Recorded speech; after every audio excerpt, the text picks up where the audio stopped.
this call is being recorded. Welcome to the fourth Virtual Education Committee meeting for the Education Committee for the Kentucky Alliance Against Racist and Political Repression.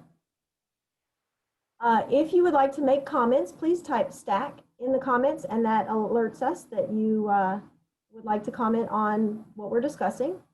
We're going to go around the Zoom call and have everybody try to spend a minute or less just briefly introducing yourself. If you're with any organizations, mention the organizations that you're involved with. And one of the things we're going to talk about today briefly is our position on the tax increase. So one of the things that I feel like we did not spend enough time on the last week's meeting was the fact that we are hearing that there is a number of organizations in the community, grassroots organizations in the community, that have not taken a stand in favor of the tax increase yet. So if your organization has not yet come forward in favor of the tax increase, can you briefly respond to that as you're going through the introductions? And if you've been on our calls in the past and you want to give a brief update about something that we talked about previously, if you could kind of incorporate that in your introduction as well, or if it's a long update, ask that we add it to the agenda and we'll come back to it when we've covered our top business. So I'm going to use this speaker view to go through the room and ask each of you to do the introductions that I just described. And I'm going to start. Can I go first? Yes, Tyra, you may go first. Sorry, because I'm going to be going into Kroger. So my name is Tyra Walker. I'm the co-chair of the Kentucky Alliance Against Racist and Political Repression, as well as the elected recording secretary for JCTA, Jefferson County Teachers Association. I also newly appointed Juvenile Justice Oversight Council. So, hey, but anyway, the Kentucky Alliance has not been in favor. We have so many, some that are and some that aren't, and then they're concerned about the Black and brown community, pretty much, the West End, and having more schools and other things, not just another school, but equity in education is the main concern. Me as a teacher, am I for the tax increase? Yes, I am, because as teachers, it will help with, more money, so teachers can, will be more attractive to attract more teachers to come to our district and teach, so that we won't be so short-handed. Yes, we do need a school in the West End, another school in the West End community, but we also, on the other hand, there are also other things that I would like to have implemented, and not just a school. What is the school going to entail? How is it going to attract more students that want to attend the school and schools that they are going to build in the West End community? So those are things that that we discussed, but we really do need to get on the ball, because election day is right around the corner, and we need to get the community on board with this, with a resolution, with things that are going to be effective for our West End community. And I'm done. Thank you. Thank you, Tyra. I'm going to go around and... Gay, are you got? Can you hear me? Can somebody wave if you can hear me. All right. I'm going to keep just going around the room and calling names. I think that's easier. Chris Harmer, you're in the top left-hand corner of my screen. Do you mind going next? You're going to need to unmute. Yep, that's Chris Harmer, member of the Kentucky Alliance and chair of the Alliance for Reclaim Our Schools, AROS. AROS is in favor of the tax increase for everything, all the reasons Tyra said, and we believe that, yeah, we have to keep lobbying the board and superintendent to make sure that the commitments to equity programs are followed through on both before and after the vote. Yvonne. Unmute. I'm terrible at remembering to unmute. Hi, I'm Yvonne Rivera. I'm a JCPS teacher, a JCTA building rep, and one of the founders of JCPS Leads and Kentucky Educators United. And I'll shut up now. KA. I'm K.A. Owens. I'm on the board of the Kentucky Alliance Against Racism and Political Repression. I'm also in the Jefferson County chapter of Kentuckians for the Commonwealth. On the tax increase, what I have said is that Americans are not overtaxed, they're underpaid, and they have been for about 30 years. And so people need to get paid more, and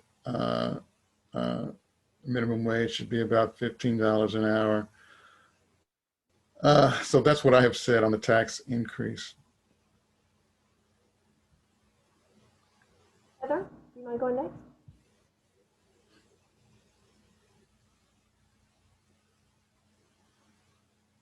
Heather, do you mind going next?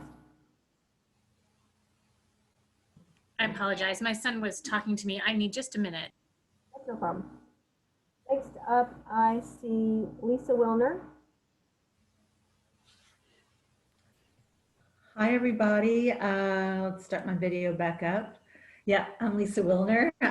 Used to come to these meetings frequently when I was on the Jefferson County Board of Education, and I'm now state representative, and I'm here at Gay's invitation, and I'm delighted to see everybody. Thank you for joining us, Lisa. Julie Reiki Adams, my senator, is on the call. Do you mind saying hello? Hi, Gay. Thanks for including me. I had reached out to Gay, I don't know, a day or two ago, and just told her that I had some concerns with the new student assignment plan. I don't think that it goes as far as we need it to go to tackle some of our racial inequities. And so she graciously invited me to listen and to learn more from you all, since you're more of an expert on these issues, but I really am keeping an open mind because I have some concerns. So I appreciate being included in the call. Glad you could join us. And I see Jody. Is that Jody Hurt? Yes, yes, ma'am. Jody? Hello, I'm Jody Hurt.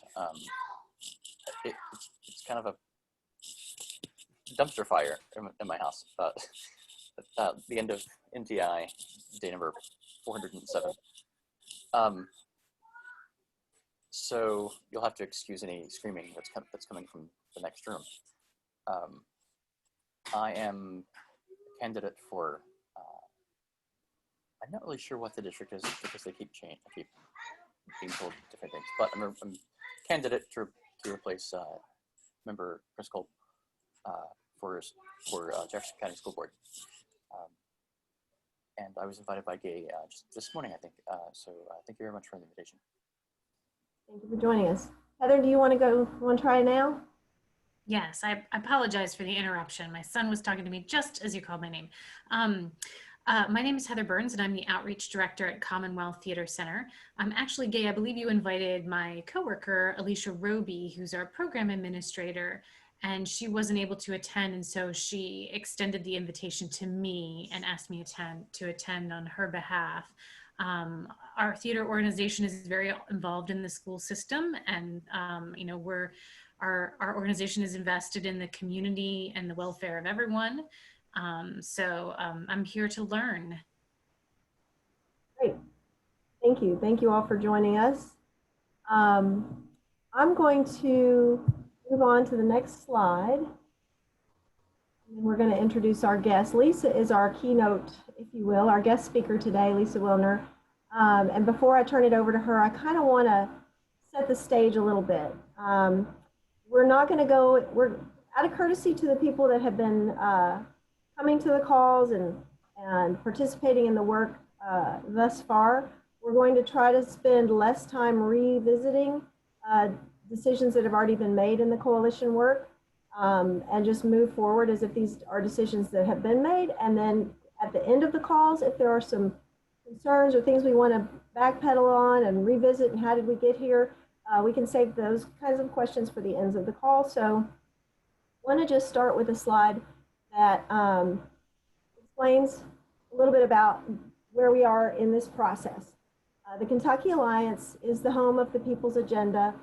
Back in 2002, under the guidance of Ann Braden and K.A. Owens, who is on our call, and other current board members, as well as committee members such as Eddie Davis and Danita Wright, were part of the development of this document to hold Metro government accountable.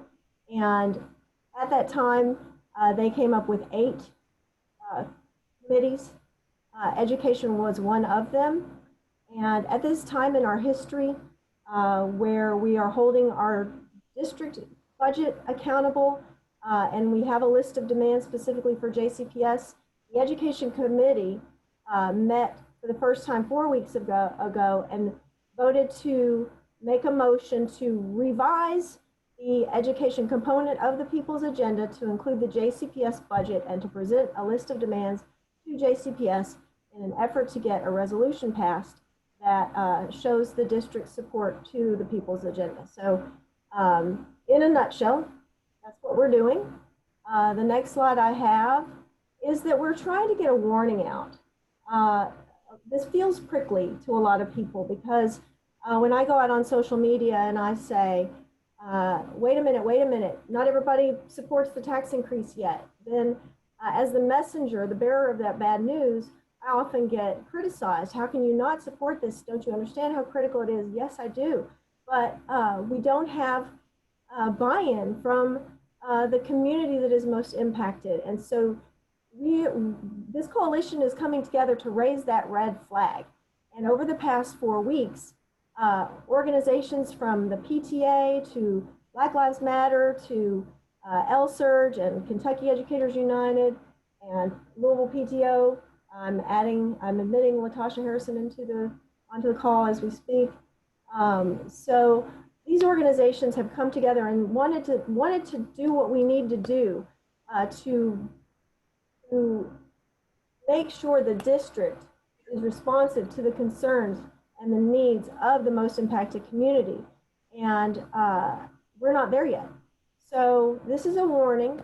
Many Black and West End voters, as well as grassroots anti-racist organizations, are standing with our most vulnerable and impacted communities. And we have not yet come out in support of this tax increase. And that includes the list of organizations shown on the slide, but many others. And of course, many of us know that our schools are underfunded and we need to be funding our schools, fully funding them. But that doesn't mean our support is unconditional, and it doesn't mean that we don't need to see some form of good faith effort on behalf of new leadership to bring commitment to equity. So on the call, I asked if anyone has come out in full support without any stipulations. I asked if anybody on the call's organization was in support unconditionally. And when we mostly see silence when we're out in the community asking that question and hearing, if we push for an answer, will you support it? The answer is usually no. It's not, we're not ready. We're not there yet. So our concern is this has the potential to backfire. It's being marketed as a way to build new schools in the West End. And some of the pushback I get is, why didn't they need a tax increase to build new schools in the East End? So it's a hard sell trying to explain that it's how you get your new schools. And the student assignment plan hasn't even passed. The district hasn't passed their budget yet. There's still money for police in the budget when we're trying to get our schools, our budgeting priorities shifted to front-end supports and mental health counselors and trauma-informed care. And this is the time. This is that moment where we make those demands on the district and ask them to demonstrate in good faith that they're listening to this impacted community, because why else should they be trusted with another tax increase if they can't demonstrate these things along the way? So votes must be earned, especially from the community. The increase is intended to help, and don't blame the messenger. And then the solution is, as I mentioned, the Kentucky Alliance Education Committee voted last month to move forward a list of demands for JCPS as part of the revival of the Coalition for People's Agenda, and to request the JCPS Board of Education. My screen's covered up, so I don't know what it says at the very bottom, but probably something about passing a resolution. Yes, pass a resolution in support. I'm going to pause because we've had a couple more people come into the call. Latasha, if you don't mind, would you just introduce yourself, what organization you're with, and if you, what is your position on the tax increase? Hello, everyone. My name is Latasha Harrison. I am the president and founder of Louisville PTO. My stand as far as the tax increase, I support it, but with them making sure that they do what they say they're going to do as far as building schools in the West End and giving more resources to our children. Janice.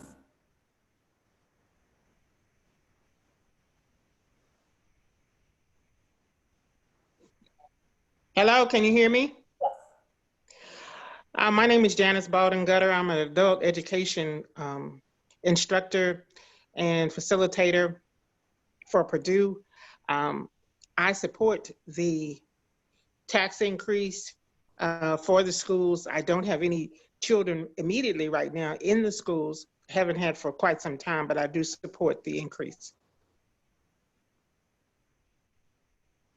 Thank you.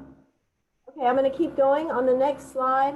I want to briefly again, just cover some of the demands that our coalition is pushing forward through the district. I have this link here called In Their Shoes. It's actually a separate slide presentation that I can show folks at the end of this call if anyone is interested in seeing. It's a kind of a proposal that shows equity versus equality versus inequity, and how the new proposal looks if it were to be equitable, that kind of thing. So I would be happy to show that as we get towards the end of the call and explain our views on the student assignment plan, especially for people like Julie, if you can stick around for that. I think that would be part of more like what you're here for. So we'll try to get to that as soon after Lisa speaks as we can. And I'm letting KA back in. But basically, we see some things that need to be addressed in student assignment. So that was what put us in the time crunch that we're in. Student assignment was expected to be voted on the August 18th board meeting. And so we put that as our #1 priority when we were putting our list of demands to really articulate what those concerns are. And then, but we wanted to roll up under a broader set of demands. So this coalition will be making demands that are focused on local implementation of what you're seeing as the basic sets of demands that are happening across the country. This is a national movement, and we are aligned with several national organizations. And then our demands are really the local,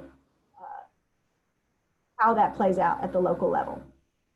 So you can see it's just more demands that are rolling up under our umbrella. And then I'm going to move on to the Safe Haven resolution. In the proposed resolution for the People's Agenda,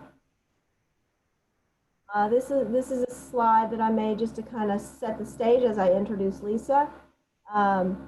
We want a resolution that will demonstrate good faith in their commitment to our Black students, our Black JCPS students, following a precedent that was set back in 2017 called the Safe Haven Resolution.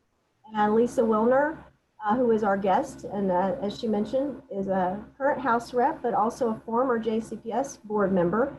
And she was instrumental in getting the Safe Haven Resolution introduced and passed. So we invited her to come on the call today and tell us what that process looked like. And make some recommendations to us, because it's a aggressive goal, no question. We would like to have this resolution in place by the September 29th board meeting, because that is the last board meeting that's on the calendar prior to when absentee ballots start going out. And so it's important to be out with our list of demands and clear about where we stand on this by that board meeting. And that way, as people start submitting their ballots, they know whether or not they should be voting in favor or not of the tax increase. So as soon as our coalition feels that the district is demonstrating that it's acting in good faith, then we as a coalition, and that's up to us, those who are participating in this process are who will be asked to weigh in on this. And it's up to us to determine if we feel that the district is acting in good faith and make a recommendation. Just like you see organizations make endorsements for candidates, there's a process, a democratic process where members weigh in and then an endorsement is made. So our endorsement would be along the lines of in favor or in opposition to the tax increase, assuming it's even on the ballot. As we know, the district recently challenged whether or not the signatures on the petition are valid. So all of this may end up being have less leverage. It's not moot. It's clearly something that we want to continue to pursue with the district, but this is a leverage opportunity for us to hold the district accountable to demonstrate their good faith. So on that note, I'm going to introduce Lisa and ask her to tell us about her experience and how you were able to get the Safe Haven resolution passed and what recommendations you might have for us. Thank you for being with us. Well, it's my pleasure to be with you. Gay, thank you for inviting me. And I really don't feel like a guest here. I've been in so many meetings at Kentucky Alliance, and I know many, if not quite all of you. So I feel very much at home with this committee. So Gay had reached out to me several weeks ago and had asked me a couple things. First of all, how did we pass the policies to add gender identity and gender expression to our non-discrimination policies? And I got back to her pretty quickly on that. And then she had a follow-up question, was how did this Safe Haven resolution, how did that pass? And I had to confess that I've been involved in a few other things since then, and I really needed to recheck my memory of how that came about. And so I spent a good chunk of yesterday after talking with Gay, just going back and reviewing emails from that time period. So I think there were three factors that really allowed us to pass that Safe Haven resolution in pretty short order. And if Senator Adams is still on the call, she knows that the legislature does not move this quickly. But if all the pieces are in place with the school board, sometimes things can go right quick. So the convergence of events was, we'd had a really horrible, frightening presidential campaign in 2016 that lifted up racism and misogyny and other horrors, the likes of which I had not seen in my long lifetime. And when he was elected, I think a lot of us were, elected as a result of that particular campaign. I think a lot of us were in a state of shock.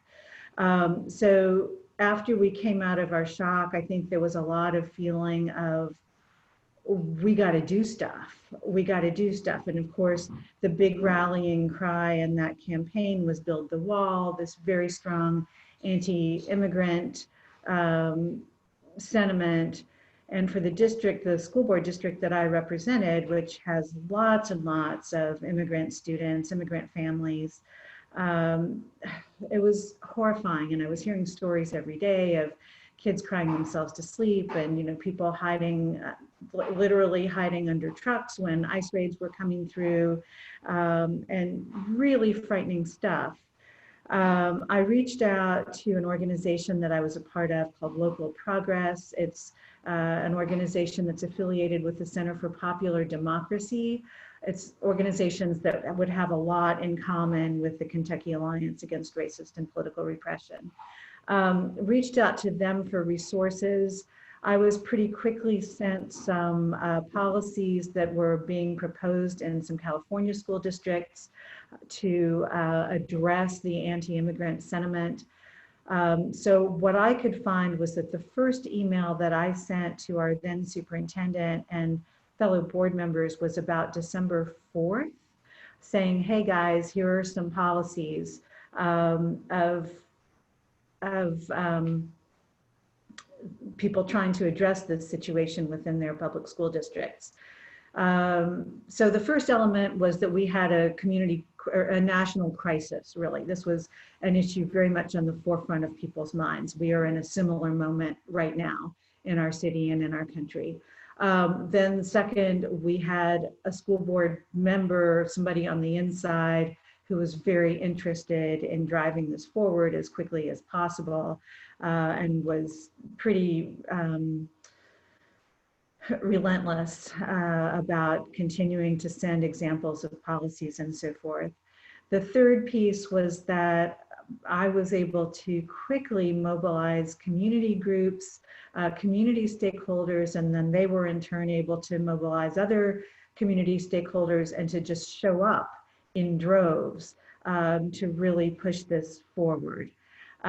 So I think, you know, barring one of those three ingredients, a policymaker, an elected policymaker on the inside who's driving it, a national moment or a local moment, in this case both, that's really pushing this, and then third, having the grassroots support, I think it would be pretty difficult to have something like this move in a couple of months. So my first email was on December 4th or something like that. We actually passed the policy at the resolution at a board meeting in February. It morphed from policy to resolution at the on the advice of our general counsel at the time. Everything, you know, had to be carefully legally vetted, and so we wound up with a resolution rather than a policy. I would have been happier with a policy, which I also thought was legal, but I'm not a lawyer. So left it to the experts on that. We got that done. I don't know how relevant in fact, what I was going to say next is not really relevant for this conversation. So I'll leave it at that. I'm happy to answer any questions that you guys might have. And if there's any specific advice that I can give, I'm happy to try to be helpful here. What was the reason they went with the resolution instead of the policy? So we have our legal counsel wanted to be sure that everything was airtight, that it would not be subject to lawsuits, that so he felt that from a risk management perspective, that the resolution was less likely to be legally challenged.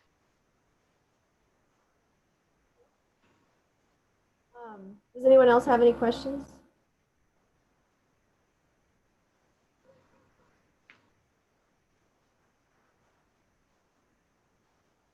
I was hoping that Corey Scholl was going to be on the call with us today, so you could help us ask him if he would be willing to champion this. But we'll reach out to him another way. Joe Marshall was on our call last week, and busy with NTI this week, but maybe we could even reach back out to him. We need a committee to develop on the language that we want this resolution to include. I threw kind of a first draft together just based on some of the things that I've heard us discussing. And so as we finish the business portion of this call, we're going to ask our guests to leave, and those who want to stick around and help fine tune a couple of documents that are in draft form, I invite you to do so. I'm going to move to the next slide unless anyone has anything else for Lisa. Last call. Okay, Chris. Lisa, I'd just like to know the feedback that you got from the Latinx community after this was passed around the issue of exactly what Gay's talking about here, resolution versus policy. Did this give them a better sense of accountability with the board? I think that's what we're trying to get out of this. I think, as I recall, and again, looking back through emails, there was just a tremendous amount of support for this from the international community, not just Latinx. And, you know, once the ball got rolling, I mean, there was just a tremendous number of messages to board members asking us to please support the resolution. I don't think, you know, it never went out to the community as choose, do you want a policy or a resolution? You know, what was approved and being put forward by the board was the resolution. And so that's, I think, largely what people were advocating on behalf of and reacting to. So, and I have a couple of thoughts on that as well. I like the idea of a resolution because I feel like it's symbolic. And I think that's what we're really looking for, is something symbolic that shows good faith on behalf of the district that gets public visibility. And on top of that, one of the things that I am noticing, and Tyra, I'd like you to come in after me and just re-describe whatever I'm about to probably describe poorly. What I am hearing is that we're not hearing the right words coming out of the district's mouth. We're hearing some of the right words, but we're not hearing evidence that they know what needs to be done. And Tyra and I were having that conversation this morning. Do you remember what I'm talking about, Tyra? Can you add on to that? Was that yesterday? I think it was yesterday.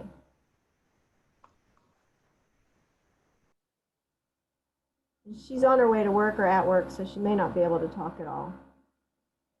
So I'll try to articulate it a little bit better. And anyone else who knows what I'm trying to say, please feel free to bail me out here. But basically, we need to ask Dr. Polio, what else do you think student assignment needs? What else do you think our schools need to be successful? What in addition to the buildings that they're proposing and the programs and the words that they've been using so far, we know that's not enough. But we don't know if they know that's not enough. We don't know if they know what else needs to be done. And so a resolution would require everyone to kind of, it's like a contract. It's like a way to articulate what expectations are and what promises are, and do we have an understanding? Because the demands that are coming forth out of this community are not unreasonable. These are just demands that, gosh, we waited for everybody to have a seat at the table and figure out what needed to happen, and no, the invitation never came. And asking nice only gets people retaliated against. Raising concerns causes people to get further retaliated against. And the dysfunction that comes as a result is what we're trying to dismantle. So we need wholesale systemic changes to a lot of the things that are happening in the district. And we want a contract that says, we recognize that we still have work to do in these areas, even after we get our tax increase and even after we build the schools in the West End. What systemically are we making a commitment to work on? And basically it's to support the people's agenda. And the people's agenda has its own list of demands that is being refined, and that's something else we'll work on at the end of this call. It's all really coming together in a format that I think even though September 29th seems soon, Tyra and I have been talking to Dr. Polio about this idea since May or June, June. There you are. June. Go ahead, what? I said it was like late June. Yep. No, beginning of July. Okay. Beginning of July, sorry. That's all right. Thank you. So this is not something that we're just suddenly slamming them with. It would have been great if they would have taken our phone calls when we tried to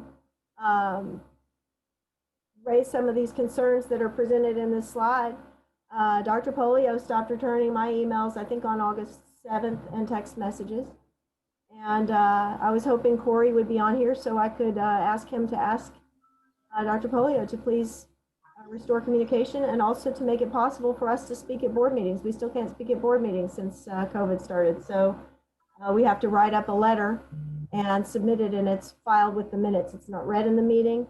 You don't get a link where you can come and speak for 3 minutes. And here we are. Tomorrow night is the last board meeting before the September 29th vote, and we don't have the opportunity to have our voices heard publicly. So this is concerning. The Kentucky Alliance has sent a couple of inquiries to the district asking about this, and it has not been addressed. So that's another thing we're going to work on at the end of this call is our letter to the board that we'll be submitting tomorrow night, and we welcome people to co-sign it as well. So you can only submit 500 words or less, which I don't even understand.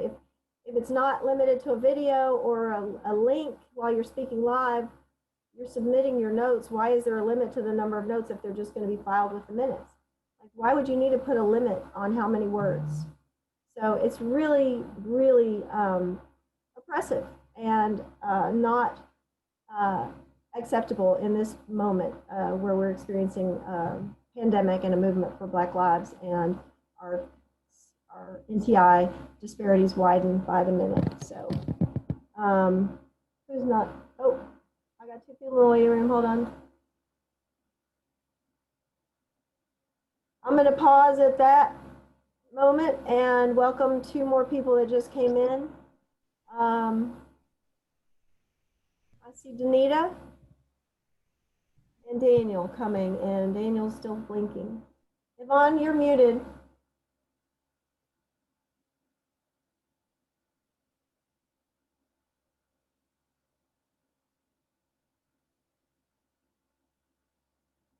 I think Yvonne is trying to talk, but if not, we have 2 new people that joined us. Danita, right? Hey. Danita. Hey. Hey, for our introductions today, we just said what organization we're with and where we stand on the tax increase. Oh, yeah. I just got in. You mind answering those 2 questions? Oh, yeah. I'm with the Coalition for West Louisville Coalition for West Louisville Neighborhood Associations. I'm looking in to see if we're going to want to join up with you guys, see what you're talking about. I'm taking things back to the coalition to see if they want to join or not. Lately, we've been talking about the upcoming NTI and getting a page done for parents who are struggling with NTI. We got a couple of parents who've already called me about how their elementary kids, they might spend a couple of minutes on the Chromebooks, the meeting, the Google, and I heard that the Google Meet or whatever it's called that they were using, they had a lot of hackers, so now they've turned to Microsoft.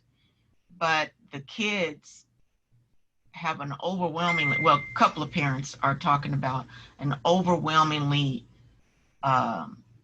large homework where this one guy's wife spends 5 hours with her daughter, and this girl, she spends a ton of time with her daughter. Actually, I have 3 parents, and then another girl, she's just crying about the amount of time that it takes with her daughter. So I'm just wondering what's with all of this large amount of homework for these elementary students. And yeah, we want the tax increase, but with conditions. And I think that was it. I thought there was somebody else joining, but I'll keep an eye on the waiting room. If you guys want to see the PowerPoint that I put together that explains the student assignment plan, I can do that next. It's just a rough draft. It would be something that we would turn into a town hall, but it kind of gets some thoughts out there for others to look at. Because I think we've covered most of the other items on the call.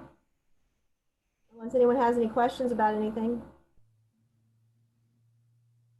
Well, I want to elaborate on the homework. I'm not for certain about what type of homework, but this NTI 2.0 is going to be, it's not going to be as lenient as it was when we first went into COVID. Can you all hear me and understand me? Kind of mumble, but. I know I have this mask on. I'm at work. But it's not going to be like as lenient as it was when we first went into COVID. Back in the spring, it is going to be, you know, as if they were at school. They're going to get the same amount of homework as if they were at school. So none of that you know, it should be as if they were in the classroom. This is what they would be doing when they had to come home from school. So 5 hours worth? I'm not for certain if it's 5 hours, but it should be some, not for every subject, but whatever the teacher would assign it. Ooh, Jesus, hold on, I'm trying to talk in this mask is a mess. However, teachers would assign the homework would be the same, you know, as if they were in class. It should be the same amount of homework that they're getting for NTI. So if they're having no questions about how much homework, that would be something they need to reach out to the teacher and see, you know, is this how you normally assign homework? Is this homework due all the next day, or is it due at the end of the week? That needs to be asked. Okay. Okay. See, Janice had a question. She said, has there been a clear explanation where the funds would be placed? I have seen several promotional type pieces coming out of the district that talks about the amount of money that would be spent on buildings and facility renovations, but it's not a nickel tax, so it's not restricted in how it can be spent. So again, a change in leadership, a change in board could put all of that in jeopardy, even if the right intentions were there, but also what I'm hearing from the community. And please, if anyone agrees or disagrees, please comment after me. But what I'm hearing from the community is that what has been spoken of thus far does not go far enough.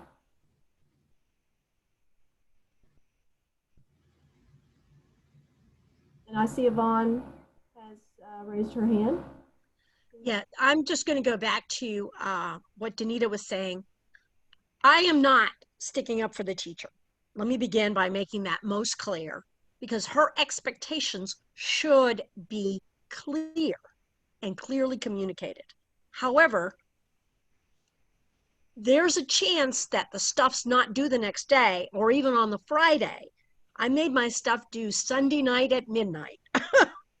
So one of the questions, you know, as Tyra said, was to ask, when is stuff due? And sadly, a lot of people in NTI are piling on the homework to make up for the time that they are not in class, which is unfair to the kids and unfair to the teachers. I haven't been piling it on, and I'm going to bed at midnight every night. So I don't know what they're doing. So I just wanted to make that addition. So the parents know that there is a week's worth in advance of work, and they're trying to do it all in one day. The teacher should say that. you know, do a little bit every day. This is due Friday or Sunday night, as in my case. But the teacher clearly did not make that plain, because 5 hours for an elementary school child, 5 hours for anyone is ridiculous. I'm sorry. I don't care if you're going to manual. 5 hours? No. Especially for elementary, yeah. So yeah, I'll take this information back to them and see what's going on. I'm gonna ask those 3 parents, I'm gonna ask them that question. Are you guys trying to do a week's worth of homework in one day, or what?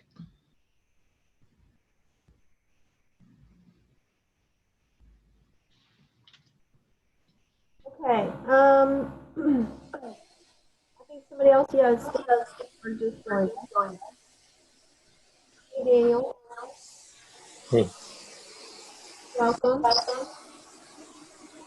just shifting gears and wrapping up with our. I was going to move on the assignment plan. He texted me and he says he can hear us, but he can't use sound, so I'm not going to wait for him to respond to me any longer. So are there any other questions, or would you guys like me to go ahead and move on to this slide presentation?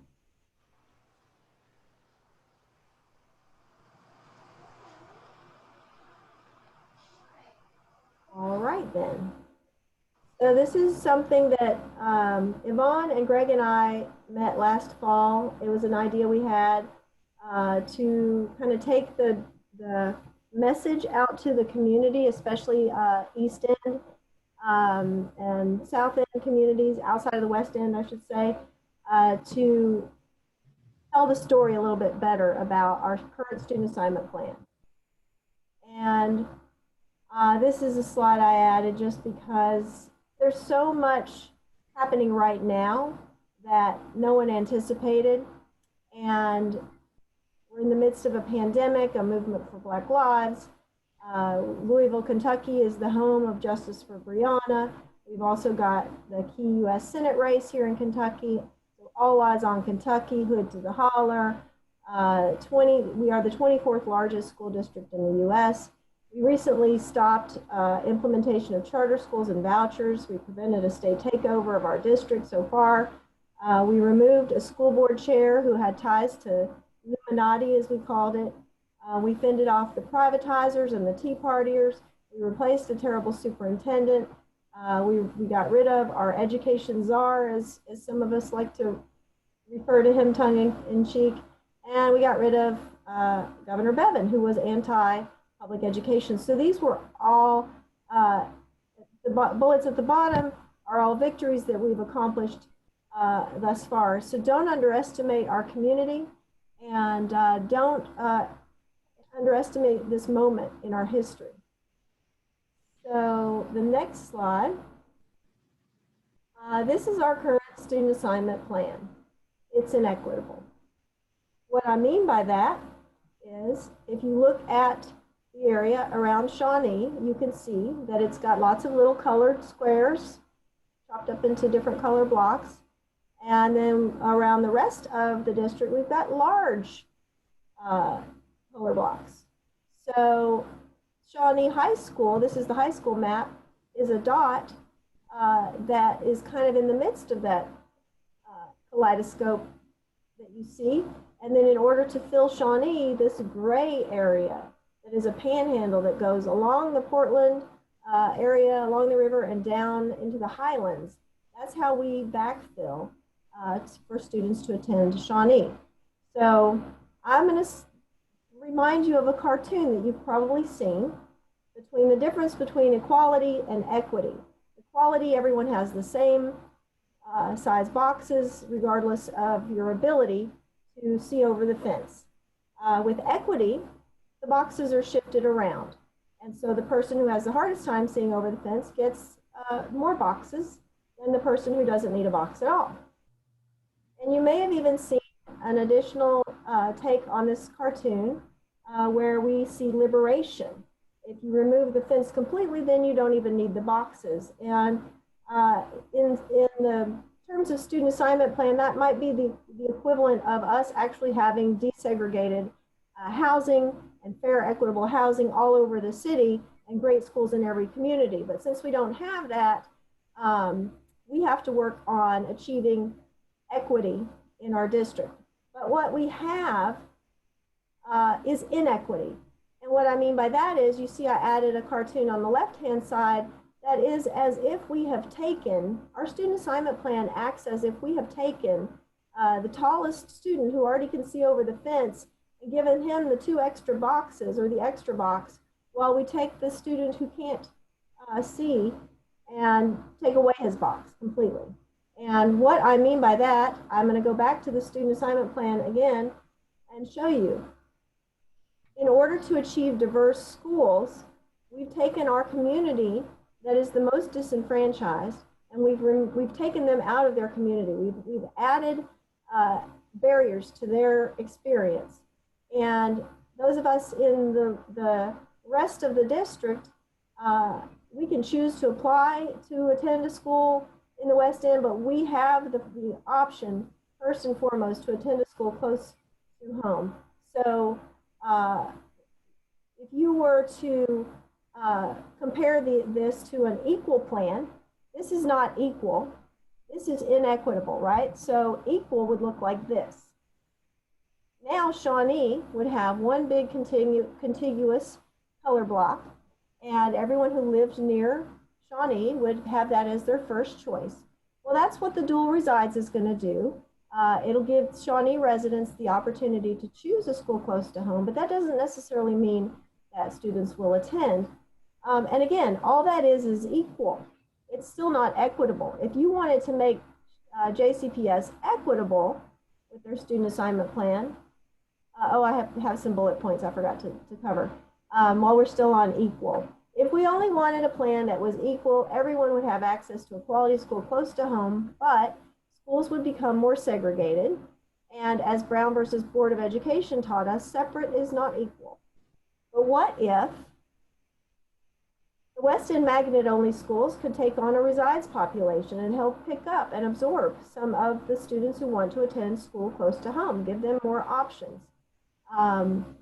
It would also encourage the schools to get more invested in their community and in their future students, because they know that that community is going to be a feeder for that school. We could also end, what if we could end the competition that is driven by high stakes test scores? Because we know that one of the reasons that the district pushes back on resegregating our schools is because it places a high number of high poverty, high minority populations into one concentrated area, and without the additional resources and supports that they need to be successful. So that emphasis that we place on test scores is another reason why there's pushback when schools are not intentionally diversified. So that would encourage collaboration, and it would give every school the same fair chance at recruiting and growing a community. And what if additional support, smaller class sizes, innovative programs, culturally competent curriculum would also be provided? This would make magnet schools attractive enough to draw integrated populations. So the goal would be to attract people from outside of the West End to West End schools. And there resides West End students would also have access to more programs, resources, etc., due to increased demand. And then schools in high minority, high poverty neighborhoods become more magnetic. So this again would be equal. The next slide I created, oh, here's Corey. I just let Corey Scholl in, and in a second, since Lisa's still here, we're going to go back and talk about the resolution again as soon as I finish with my slides. Hi, Corey, are you with us? Yes, I am. How is everyone doing? I'm sorry I'm late. I got hung up. That's okay. That's okay. Lisa Wilner is also on the call with us still. And Hey, Dr. Wilner. Good to hear your voice, Reverend Scholl. It's great to hear yours as well. I am doing a quick demonstration of a rough draft of a slide presentation that I put together, kind of explaining student assignment.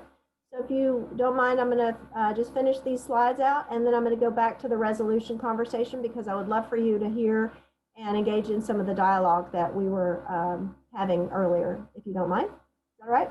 Okay, yeah, that's fine. Thank you. So this next slide is an example. If we wanted a plan that was equitable, so we talked about equal and equitable and inequitable. The current plan is inequitable. The blue dot, one big blue dot would be equal. This is what equitable might look like, where we actually intentionally had just as many students, if not more. Equitable would mean more students coming from outside of the West End to the West End. Those of us that have transportation, that have the ability to get flexibility from our jobs, or drop a student off if they miss the bus, those types of things. So this might be an example of what an equitable school student assignment plan looked like, but these were not proposed. These were not discussed.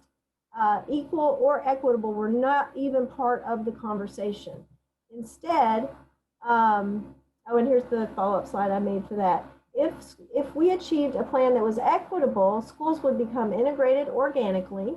Magnet-only schools would take on a resides population, causing them to get more invested in a community. I mentioned that already. I think these are a repeat of what I already said. Additional support, smaller class sizes, innovative programs, culturally competent curriculum, more magnetic. I did mention that some of these are repeat from the last slide, but families with the means will carry a greater share of the burden of diverse schools. So that is if it were equitable. So here's an idea. How about dual resides for everyone? So everyone should have access to a quality school close to home, and just as many, if not more, students should be traveling from south and east to the West End. If we're not willing to do so, why are we expecting them to do so? This is part of the conversation that's been missing. If we had gone out to our community and actually had hard conversations about the inequities in our student assignment plan.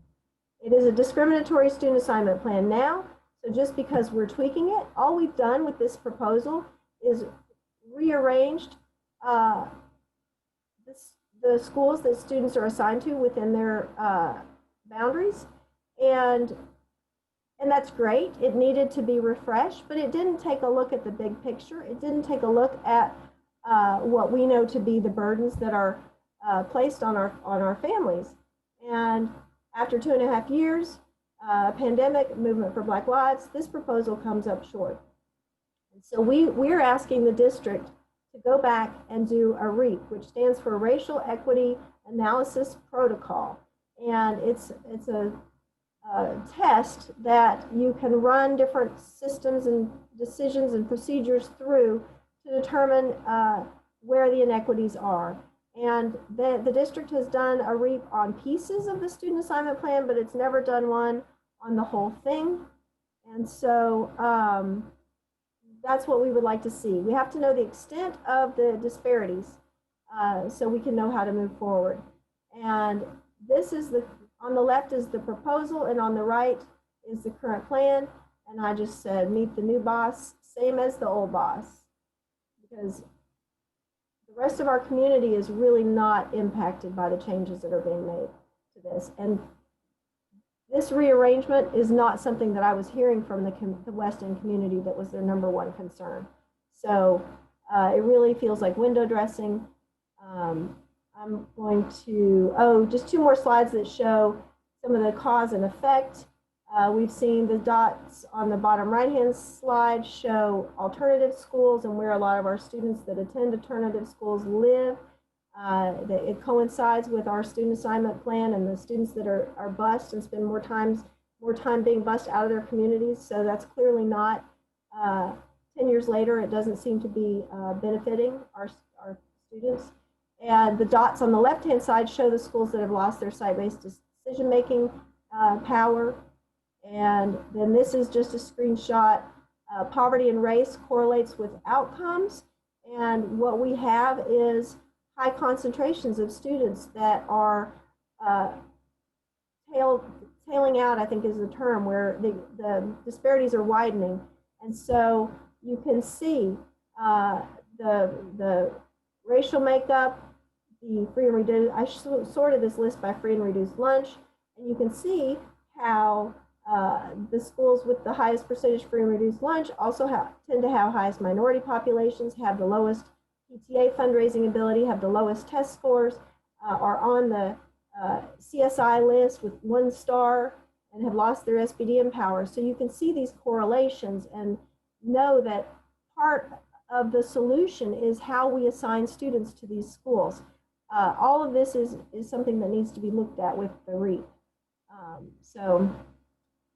Again, this is the cartoon just showing you where we are now and what we should be striving for as a district and as a community. And we don't even have equal. So where's the REAP? Just a little ha-ha funny cartoon at the end. And we don't even talk about Anchorage. I just like to throw that out there because their PTA and volunteer hours and shared responsibility needs to be part of the conversation as well. So I don't know if anybody wants to go back to any of those slides and ask me any specific questions. I'm happy to respond.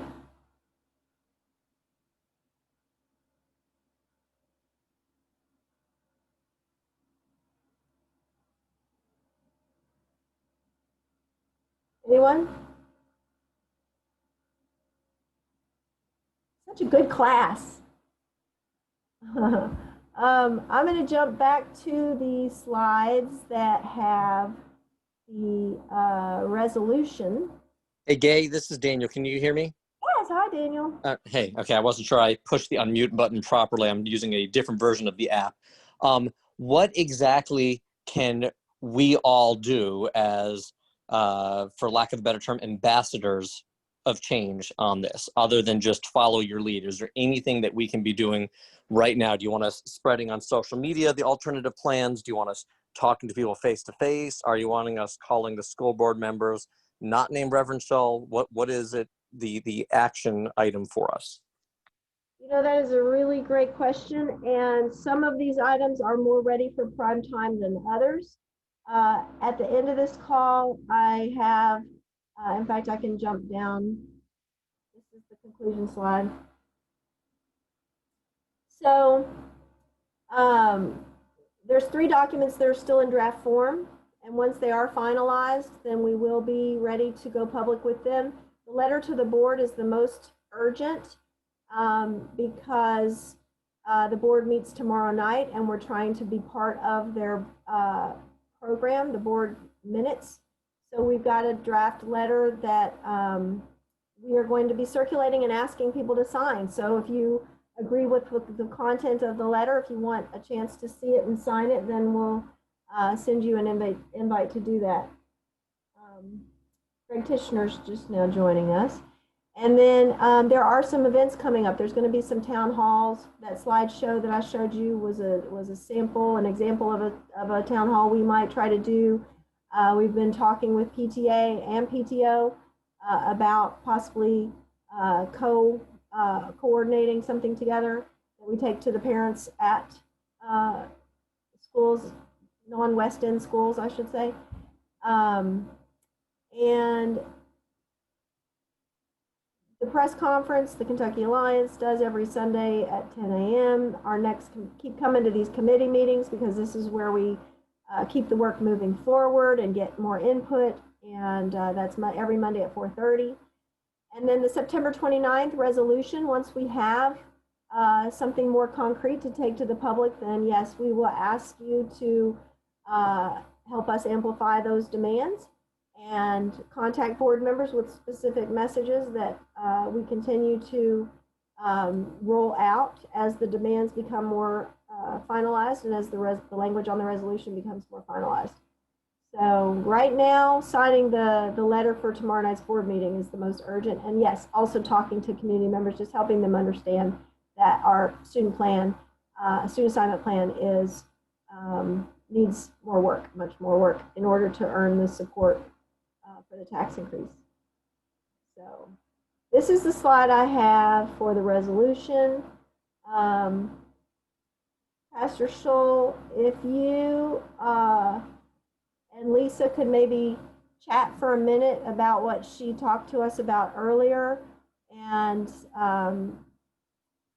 we would like to maybe invite you to consider taking this back as a request on our behalf, if you're willing. So I'm going to set that up, and then you can hear what Lisa has to say, if you don't mind. Okay. I just wonder, for the sake of time and for the sake of others in this meeting, if I might just connect with Reverend Scholl individually. If he has questions, then happy to, always happy to speak with my school board representative. So maybe that's a more efficient way to proceed. Okay. And that's fair. I did want to just make sure he's aware that the September 29th board meeting is our goal. And so if there is a way to kind of put our request in front of you sooner rather than later, that would be desirable.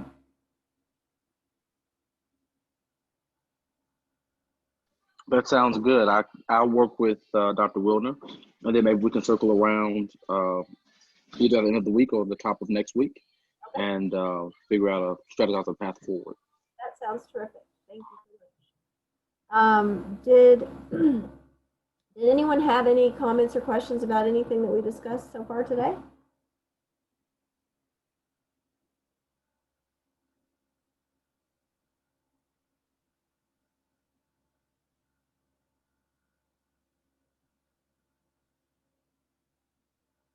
For those who came on late, I don't mind recapping. If those who were here for the beginning, if you need to hop off, if you don't have any other questions,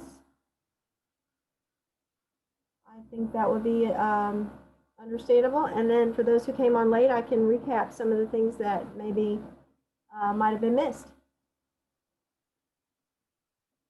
Pastor Scholl, I would like to show you the slide that just has the warning that we kind of explained at the top, because we want to make sure our board members know that there's some concern coming from our community, and we are trying to raise awareness that we don't yet. I personally support the tax increase, but as a member of the Kentucky Alliance Against Racist and Political Repression board, I've actually been proposing, I've been the one raising the motion every month since January, recommending that the Alliance come forward in support of the tax increase, and it has not been able to get off the ground. And a lot of it has to do with just everything going on in our community right now, the pandemic, the movement, the protests in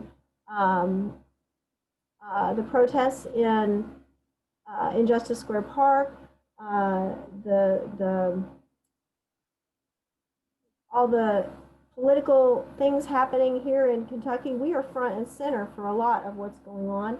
And so it's been really difficult to mobilize a community to come out in support of a tax increase when so much is still uncertain, not only in people's individual lives, but also in the district. I mean, we've still got a student assignment plan that has not been finalized, and as you saw from the tail end of my slides, it doesn't go far enough to dismantle the structural barriers that exist for our families in the West End. And then we've also got the audit that's not complete. We've got fear of state takeover. We've got Tea Party candidates running for school board. We've got threats that no matter how perfect everything is right now, it doesn't mean it always will be. And then on top of that, we've got people on this call who I hope will speak to you after I be quiet, and who have said that they don't yet support the tax increase, and for the district to be moving forward gung-ho to assume that everybody should come out and support when our West End families and our Black families in particular have not been hearing the message that they need to hear in order to feel comfortable that this time it's different.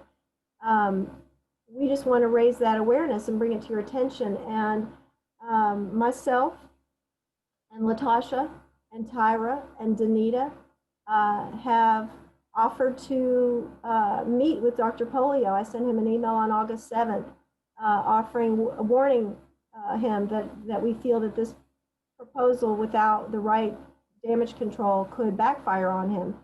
And he hasn't taken us up on our invitation for a meeting. He stopped replying to my text messages. I've contacted the consulting firm that the district hired that says it's supposed to be working with grassroots organizations on this campaign. I've left numerous messages for them and they don't return my calls. And so it really feels like the grassroots organizations that I work with are not being heard. And so I want to bring that to your attention, Board Member Shull, because these are concerns that I've been hearing from the community, and I'm going to be quiet and see if anybody else will add any comments.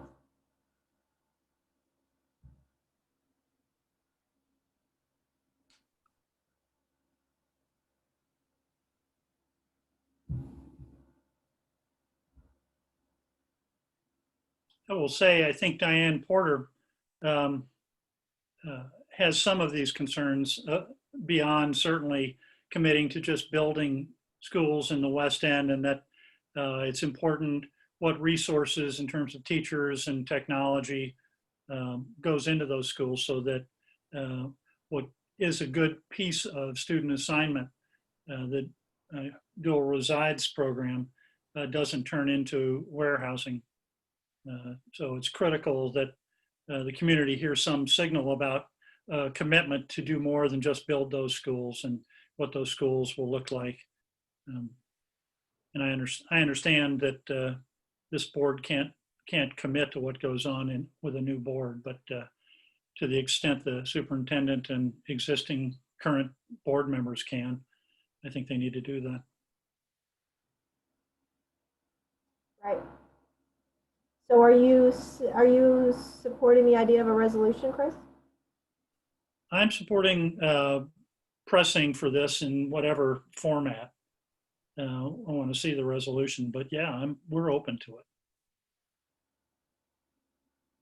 We know that there are so many things that could give them, give board members a reason to do something else with the money, and that would be within their purview. The question is how do they get support from the community, and have they given their constituents enough of a sense of that I'm going to be working on your behalf to do what the superintendent has said about how he wants to spend that money on equity. 3/4 of it going to equity programs and 1/4 of it going to facilities. Hey, Greg, I don't think I said hello to you. Hey, sorry I'm late, and it's tough for me to comment on a presentation I haven't seen, but I do. I mean, I feel like we need to have a commitment from JCPS that people in the West End are comfortable, and other vulnerable communities are comfortable with, as a solid, good faith effort in the right direction, and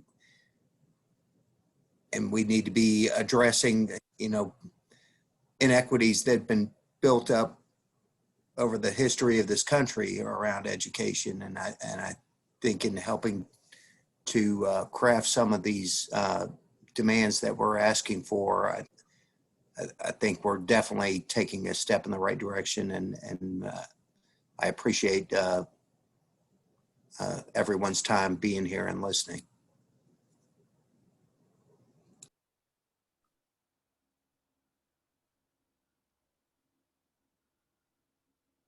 Tyra. Yes. In the meetings of the Coalition for West Louisville Neighborhood Associations, we've had meetings with Diane Porter, and we have expressed our frustration with the student assignment, the dual reside student assignment plan, that it's a one-way street. It's not fair. And for us to even have to come up with demands, evidently somebody's not listening. Because when you have to come up with demands, that's a show of frustration from the community. If you're doing if you're actually working towards equity, if you're actually working for the community and what the community wants, then you wouldn't have us coming up with these demands and holding these meetings. You know, there's a problem here. There's obviously a problem here, or else we wouldn't be meeting, right, or coming up with demands. right.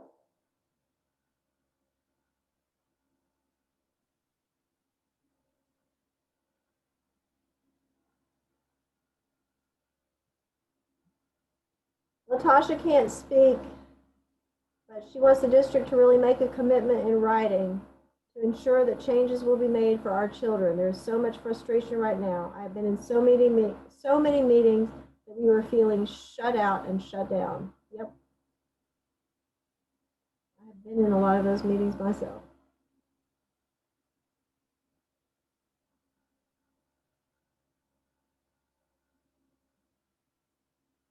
Tyra, can you talk?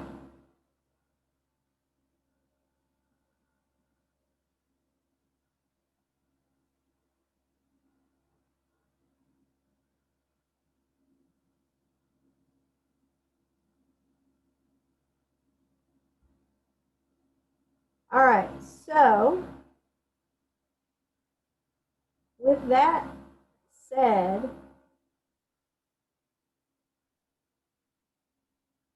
the resolution really is the next big thing that we need to work on. And I have, on this screen, I have some screenshots of what the Safe Haven one looks like, so you can kind of get a sense of how it might need to be written.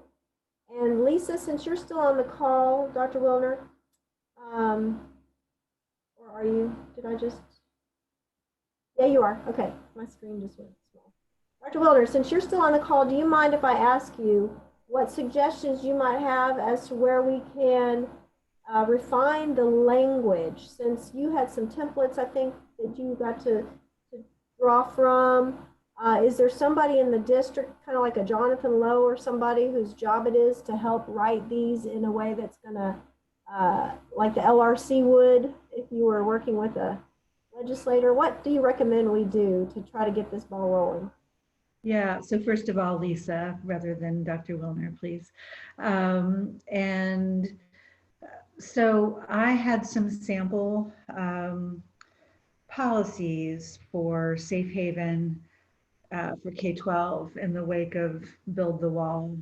And I had submitted that to the superintendent and to fellow board members. And I want to just make a really quick disclaimer. We have open meetings laws where we cannot have serial meetings where you meet with, 2 people and say, hey, I'm voting for this, and then they meet with 2 more people. The one thing that we could do legally is share resources. So we had multiple legal opinions that it was completely fine to just say, hey guys, here's a sample policy, or here's some things you might want to read. So that's how I distributed that. But I had multiple conversations with the superintendent in particular. How do we move this forward? How do we move this forward with the Safe Haven issue? And she, as I mentioned earlier, sent that to our general counsel, and the revised language came from the general counsel with then some additional input from board members based on community input that we were receiving once the document was public. Awesome. Board Member Scholl, have you seen any other districts doing anything similar to this that you might be able to draw on as a resource? No other districts that I know of off the top of my head, and I'll be honest with you, I don't have a lot of time to study other districts because JCPS has kept a lot on my plate here lately. But I will research it and see if I can come up with anything that might help us in this fight.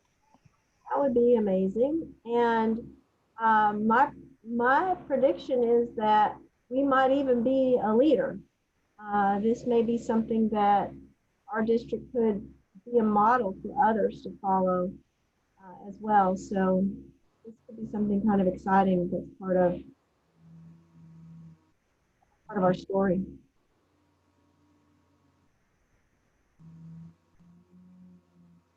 All right, so it is 6 o'clock. I do have some documents that I would like some help just revisioning. So if a few people wouldn't mind sticking around, I'm just going to pull them up on my Word docs, my Google Docs, and just read them. And then anybody who wants to make some edits, maybe, I'll share that link, and you can help me edit in real time. So this is the letter to the board. This is the first item that's the most urgent. And I asked KA, I've sent this to KA for him to help edit, and I think Latasha has looked it over. But it basically just says, Dear JCPS Superintendent Polio, Board Chair Porter, and board members, it appears as though yet another monthly board meeting will be conducted via Zoom since the pandemic began impacting public meetings in March. It also appears that despite pleas from well-established anti-racist advocacy organizations such as the Alliance Against Racist and Political Repression and Dear JCPS, the meetings continue without providing the public a forum to have their voices heard. Since the pandemic moved all board meetings online, the only way for the public to participate in the meeting is to send written remarks to be provided to the board secretary, who then forwards them to board members and records them in the minutes. Since they're not read as part of the meeting, why must written comments even be subjected to a 500-word limit? That makes no sense. Nor does it make sense that in light of today's COVID safety concerns, while board meetings nationwide are being safely conducted from the living room nearest you, and technology makes it permissible for many of your most impacted families, or it should, to be able to access a meeting via a link or to pre-record a 3-minute video to upload before the meeting. Why has this not already been enabled? Many of the signatures that appear below support the proposed tax increase, but that doesn't mean we do so unconditionally. There are others on this letter who do not yet support the tax increase at all, and we would like to warn you that moving forward without their buy-in is an avoidable mistake. All of us here do agree that the district must do more to demonstrate their commitment to racial equity. The words are nice, but after generations of well-intentions not measuring up to equitable outcomes, instead causing harm to our Black, Brown, poor, disabled, immigrant student populations, there needs to be a good faith effort put forth to earn the vote of the Black and Black ally voters. There are milestones that must first be met. We call them the People's Agenda, and similar to the Safe Haven resolution that was passed by the board in 2017, the Coalition for the People's Agenda respectfully requests that to earn the vote in this community, you will pass a resolution presented by the Kentucky Alliance Against Racist and Political Repression Education Committee by the September 29th board meeting. Grassroots organizations and community members have been ignored, shut out, manipulated, and misled for too long. Requests for meetings have gone unanswered. Proposed solutions from people closest to those impacted have been disrespected. There is a lot going on in our city, and we have some things we need you to hear. Why have you still not addressed this concern? We object to being left out. Please open public comment during board meetings ASAP. And anyone who wants to help me make edits, this was just a first draft. I just wanted to throw out all these ideas. There may be some prickly words that should be rewritten. Pastor Scholl, if you wouldn't even mind helping us soften the letter before it goes to the rest of the board so that you feel it has a better chance of being favorably received, that kind of feedback would be welcome as well. So I'm going to just see if anybody has anything to say. Yeah, I'll speak. I don't think the letter needs to be softened. I think that there is, you know, I think that this issue is on the radar of Chairperson Porter and also Dr. Polio, and I think there is an effort to respond, but I don't think that the letter is harsh in any way. Latasha also wrote in her comments, even in the current decision about the hubs with the Black churches, that's another local voice request that was ignored. How is it that an outside entity can make decisions about the collaboration? I don't know if that's a question that Pastor Scholl could answer. Latasha is one of your constituents, by the way, Reverend. What is the question again? I'm sorry. Even in the, do you know anything about the hubs with the Black churches in West Louisville and the Newburgh area? I don't know. I know about them. I don't know much about them. I know that those churches who are requesting to do that, they're requesting, I guess, some funding from the district that hasn't been, to my knowledge, identified what that looks like. I think they also want the district to provide either substitute teachers or teachers who are not assigned anywhere to work in those hubs. I think there's a infrastructure that has to be built in order to facilitate those hubs that has yet to be developed. And so that's what I know about the hubs. As it relates to JCPS, I don't know that JCPS has even gotten to the place of being able to seriously entertain that, because JCPS has been about the business of trying to get everyone on NTI 2.0 and then switch platforms and then tweak the platforms that it's been switched to. If you've been following things, you know that last week we were on Google Meets. This week we're on Microsoft Teams. And today Microsoft Teams didn't work well for people. Kids like my daughter, they don't have face-to-face meetings for the first part of the week. They don't have any sonorous learning. So I don't think JCPS has even gotten to the point of being able to talk through how to work with partners. And so I think Black churches are looking to do something like the YMCA or like the Frazier Museum, but they did what they're doing all on their own. They were not requesting any assistance from JCPS, which of course makes it a different sort of beast. I don't know if that answers your question or not. So I think she was just expressing frustration because it was an example of something that would work in the community, that is grassroots driven and community supported and community demanded. And it seems to have hit some snags. And then we've got outside entities that seem to have greater influence, like Evolve 502 and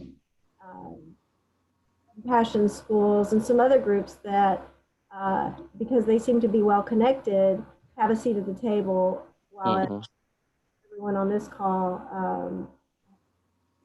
put out. So yeah, no, I mean, there are definitely pre-existing connections and partnerships with, especially Evolve 502, and so I do think that's a factor in it. Did you ask Dr. Polio why he has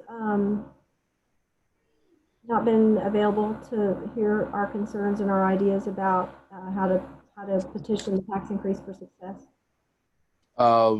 Yeah, I don't mind asking him that.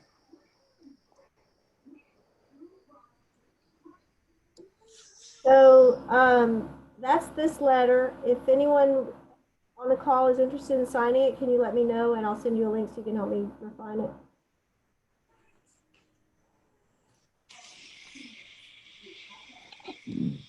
Hey, I think it'd be helpful to send out a copy of the Safe Haven resolution too, just to look at how that's framed.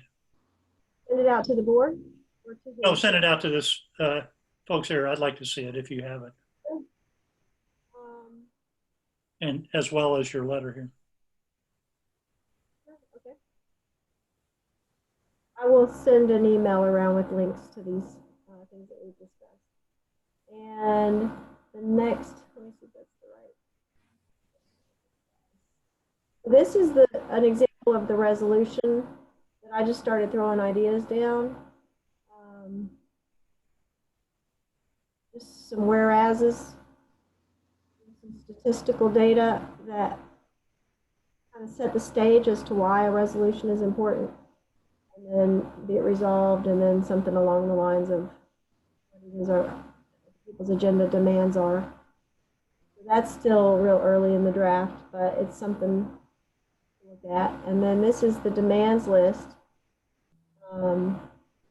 It starts out with a preamble kind of that explains where history of the people's agenda and how this is goes back to 2002 when we met under the leadership of Ann Braden and others.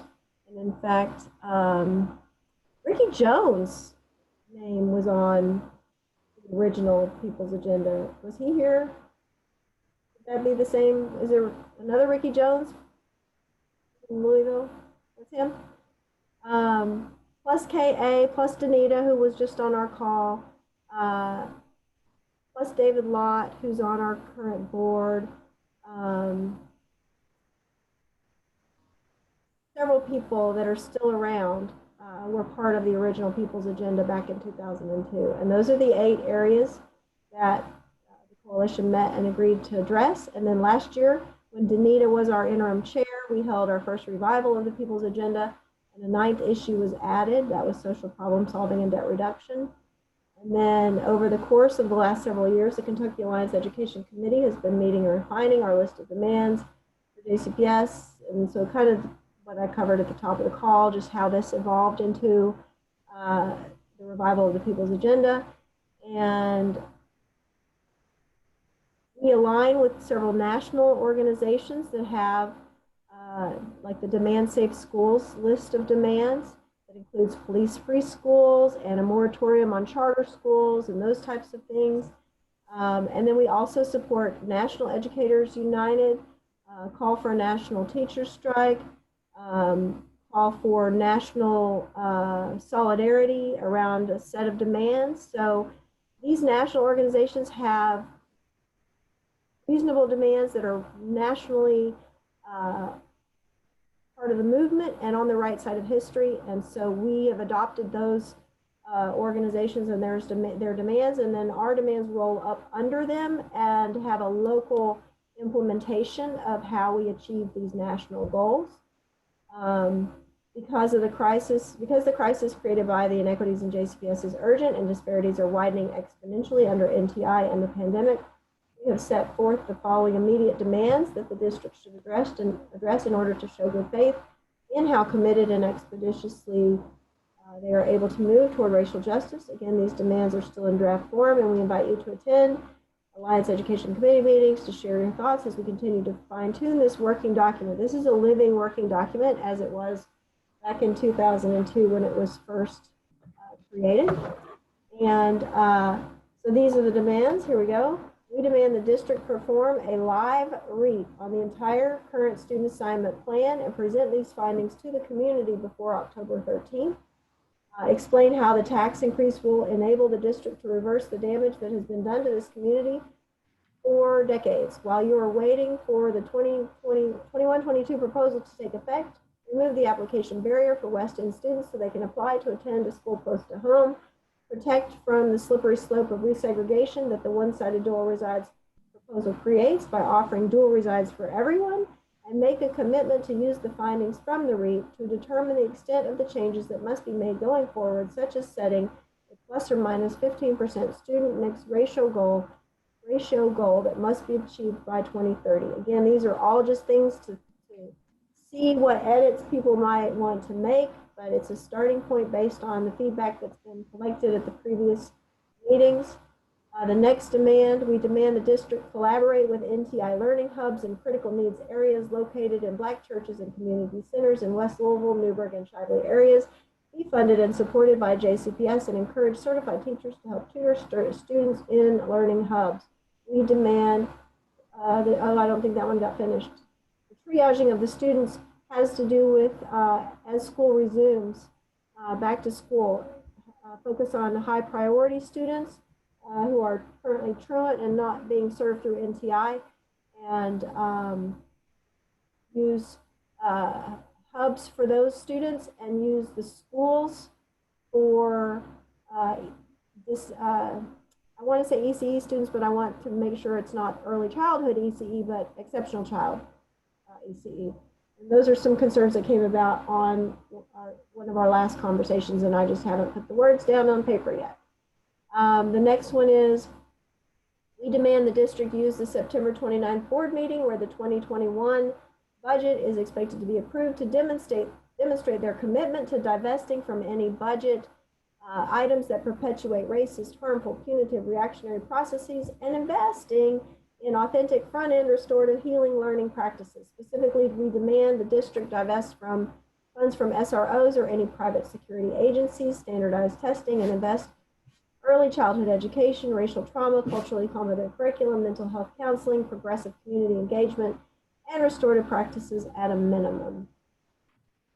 Next, we demand a resolution to be passed at the September 29th board meeting demonstrating the district's commitment to act in good faith upon completing the demands of the Coalition for the People's Agenda within a reasonable amount of time, recognizing the People's Agenda is a working document and will be revisited on a regular basis, and commit to partnering with the Kentucky Alliance to develop the equivalent of a Citizens Review Board to oversee JCPS investigations and internal processes in order to eradicate racism and structural bias from the district once and for all. We demand the district collaborate with our coalition leaders and grassroots organizations representing impacted communities to craft these documents in a timely and ongoing fashion, resulting in sustainable work. We demand impacted voices and authentic grassroots organizations have a seat at the table. None of this is effective if we do not also work at a national and state level and across all local levels of government and community. This is why we call for the revival of the Coalition for the People's Agenda across all 9 areas of concern. This is also why we have aligned with national organizations, AFT and NEU, and their revolving list of demands, which can be found at their web addresses. These are just some notes that I wanted to make sure we didn't lose. And that is the rough draft of our demands document. So Lisa has to hop on another meeting. Thank you so much for joining us, Lisa. Anyone else? Those are the 3 documents that I need help refining. I threw some stuff out there based on things that I've been hearing over the last several calls, and I welcome help with all of this.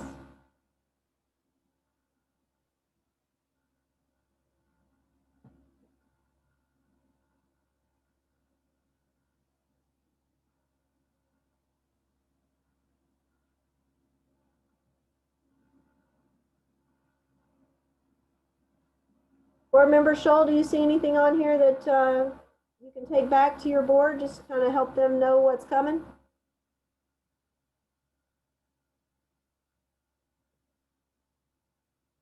I think everything is well written. It expresses the situation very well, and I think it reinforces what some of us already know and what we're trying to convince others is appropriate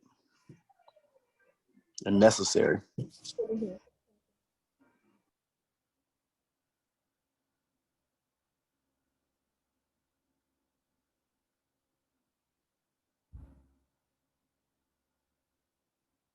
Anyone else? What do you guys think of the PowerPoint with the student assignment explanation?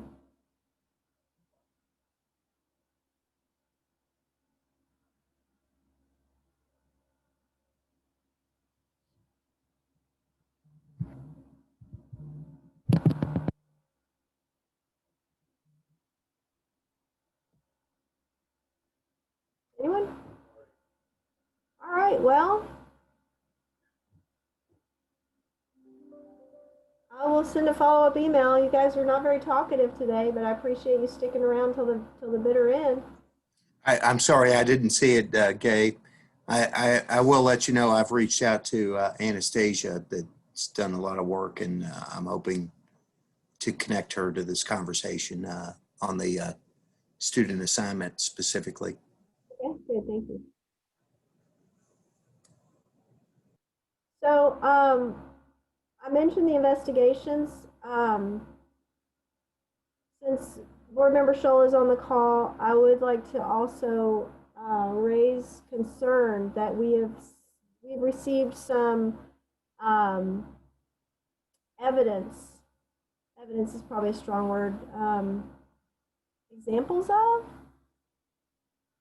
situations where investigations on reports of racist behavior appear to have been whitewashed within the investigative process.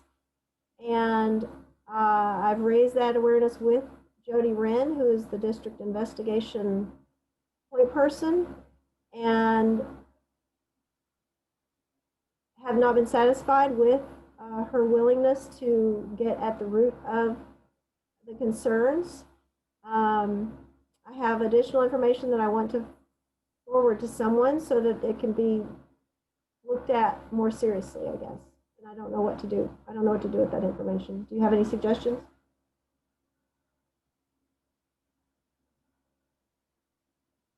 Those reports are being whitewashed by whom? By the internal investigative team.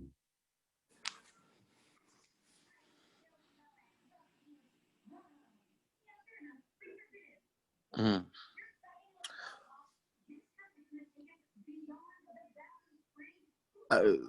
Let me poke around on that. Let me get back to you because I want to make sure I send you in the right direction. All right. I'm not really sure what to do with it, but it does raise the concern, just like with our police. The police can't investigate themselves. Our internal investigations can't investigate themselves. So, you know, some kind of civilian review panel that can oversee the investigations that take place in our district with subpoena power, like the Alliance is calling for with police investigations. So that would be something Right. to see included as we roll up our demands. And somewhere along the way, I'll do a better job demonstrating why we need that, I guess. Is what I guess I'm saying. I will say, Gay, you know, just hearing what you're saying, that's just really vague to go on for Pastor Scholl. And if you were to give me the same information, I don't know if I'd know where to start with that either. I hear you. I just want to raise the awareness, I guess, at this point that there is some information that needs to be looked at further. And we'll get there.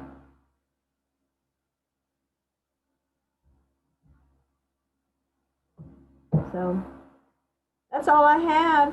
Thanks everybody for joining the call, and I'll send a follow-up email with the links to these documents, and you can help me with your edits. And I'd like to submit the letter to the board tomorrow by around, I don't know, 4 or 5. So if you're interested in signing it, and I don't know if the signatures count as the 500 words, we'll have to trim it down some if we have more signatures, because I'm already close to 500 words.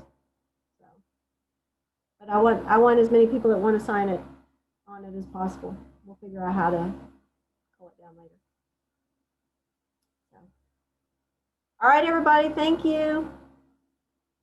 I'll see you online. Thank you. All right, take care. Thank you, Gay. Can I check in with you on an update at another time? I've got some other follow-ups. If that's okay with you. Of course. Absolutely. Thanks, everybody. Thanks, Kate.